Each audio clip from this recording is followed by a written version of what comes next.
Jack. ആരാ ഇവൻ? ഓ, Jackson from duet song.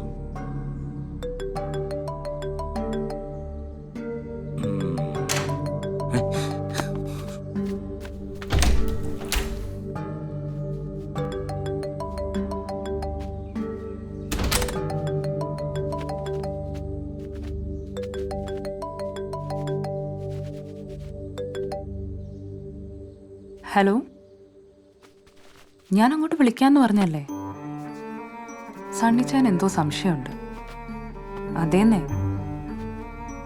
ഇല്ല, എന്നോടൊന്നും ചോദിച്ചൊന്നുമില്ല. എന്നാണ് പോകുന്നതെന്നും അറിയില്ല. നാട്ടിൽ വന്ന സാധാരണ ഇത്ര ദിവസം നിൽക്കാറില്ല. ഇല്ല, തിരിച്ചു പോവും. മീറ്റ് ചെയ്യാം. നമുക്കേ അന്ന് തന്നെ മീറ്റ് ചെയ്യാം. വേണ്ട വേണ്ട, ഇങ്ങോട്ട് വന്നാൽ മതി. അതാവുമ്പോൾ എനിക്കും സൗകര്യമാവും. ഞാൻ വെക്കട്ടെ.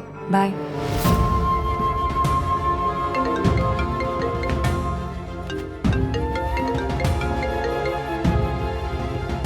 ആ, പറഞ്ഞു വച്ചു. സണ്ണി, ആ ജോയി പോയി കേട്ടോ. താൻ ആ FB ഒന്ന് നോക്കിയേ.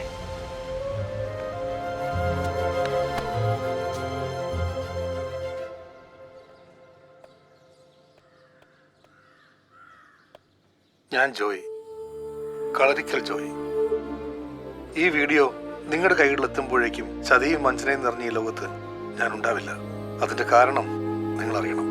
സൗദിയിലെ പൊരിവെയിലത്ത് കിടന്ന് വെറും കുബൂസും പച്ചവെള്ളവും കുടിച്ച് ഞാൻ സമ്പാദിച്ചത് മുഴുവൻ ഭാര്യ ഡേസിഡവർക്ക് അയച്ചു കൊടുത്തു.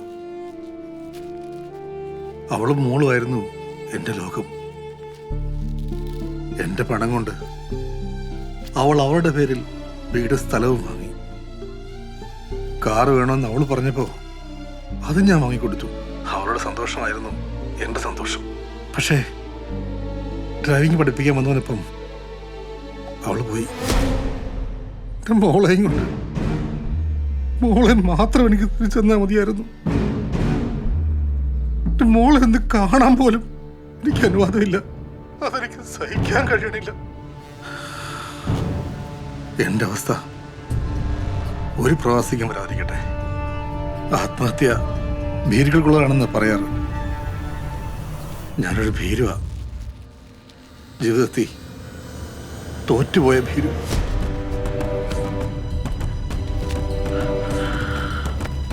Good bye.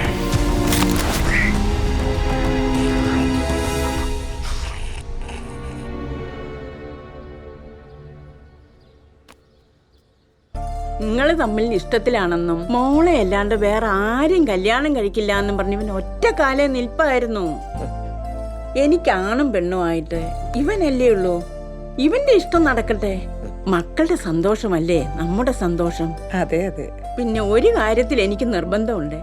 ഇവൻ ഒരു സർക്കാർ ഉദ്യോഗസ്ഥനായതുകൊണ്ട് നല്ല സ്ത്രീധനം തരാമെന്നും പറഞ്ഞ് ധാരാളം ആലോചനകൾ വരുന്നുണ്ട്. ബന്ധുക്കളുടെയും നാട്ടുകാരുടെയും മുമ്പിൽ എനിക്കും എന്റെ മോനും ചെറുതാകാൻ പറ്റുമോ? അതുകൊണ്ട് 101 പവൻ സ്വർണം മോൾക്കിടണം. അത് നിർബന്ധം.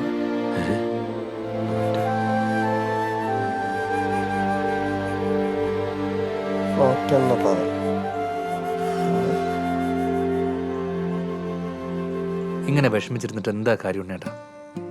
നമുക്ക് മുന്നോട്ടുള്ള വഴിയെക്കുറിച്ച് ചിന്തിക്കാം. ഞാൻ ആലോചിച്ചിട്ട് ഒരു എത്തും പിടിയും കിട്ടുന്നില്ല.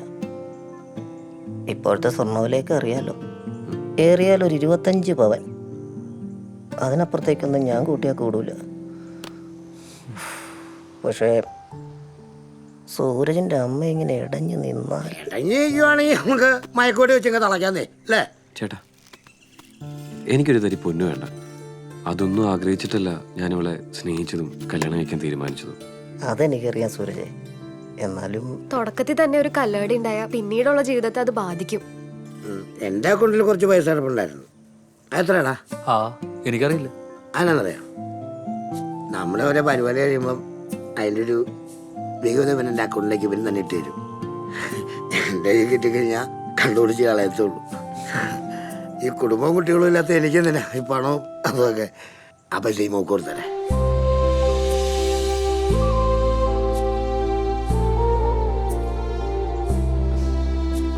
എന്നാ കഴിയുന്നത് ഞാനും തരാം.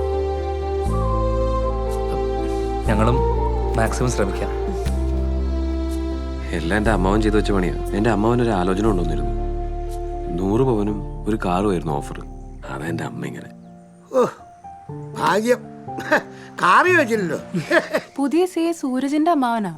ആര്? ഗോപാലകൃഷ്ണൻ സാറോ?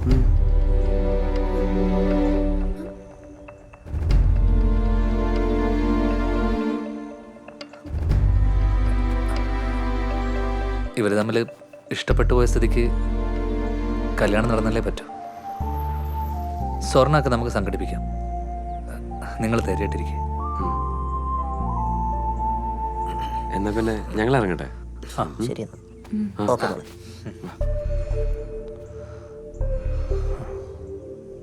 നീ എന്ത് കണ്ടിട്ടാണ് ഈ 101 പവനൊക്കെ കൊടുക്കാന്ന് പറഞ്ഞേ? സൂരജ് സീഡ് അനന്തരവനല്ലേ? അതിന് അപ്പം നമ്മൾ 101 അല്ല 102 പവൻ കൊടുക്കും. മനസ്സിലായില്ല? ഓ അങ്ങനെ മനസ്സിലായി മനസ്സിലായി.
ചേച്ചി, ചേച്ചിയുടെ വാശി നടന്നല്ലോ.